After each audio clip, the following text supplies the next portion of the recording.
Please welcome ನಮ್ಮ ಕಾಲೇಜಿನ student of the year ರಚನಾ.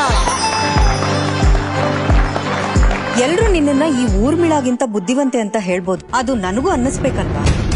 ಅದಕ್ಕೆ ನಾನ್ ಹೇಳಿದ್ದನ್ನ ಮಾಡಿ ಗೆದ್ರೆ ನಾನು ನಿನ್ನನ್ನ ಬುದ್ಧಿವಂತೆ ಅಂತ ಒಪ್ಕೋತೀನಿ. ಹೇಳಿ ಮೇಡಮ್, ಏನ್ ಮಾಡ್ಬೇಕು? ಈ ಟೇಬಲ್ ಮೇಲಿಂದ ನಿನ್ ಕೈ ಸಹಾಯ ಇಲ್ದೆ ನೀರಿನ ಗ್ಲಾಸ್ ಅನ್ನ ಮೇಲಕ್ಕೆತ್ತಬೇಕು.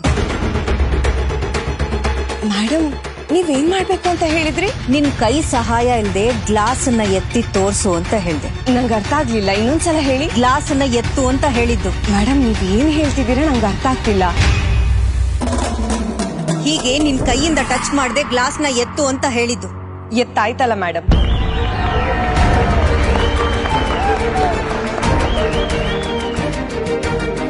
ಮೇಡಮ್, ನಂಗೆ ನಿಮ್ ಕೈಯಾರ ಟ್ರೋಫಿ ಕೊಡ್ತೀರಾ? ದೇವ್ರ ಹತ್ರ ಪ್ರಾರ್ಥನೆ ಮಾಡ್ಕೊ, ಇನ್ಯಾವತ್ತು ಲೈಫಲ್ಲಿ ನೀನ್ ನನ್ನನ್ನ ಭೇಟಿ ಮಾಡಬಾರ್ದು ಅಂತ. ಆ ದೇವ್ರ ಮನಸ್ಸು ಮಾಡಿದ್ರೆ ಏನ್ ಬೇಕಾದ್ರೂ ಆಗತ್ತೆ. ಬರ್ತಿದೆ ಹೊಸ ಕಥೆ, ನೀ ಇರಲು ಜೊತೆಯಲ್ಲಿ ಶೀಘ್ರದಲ್ಲಿ.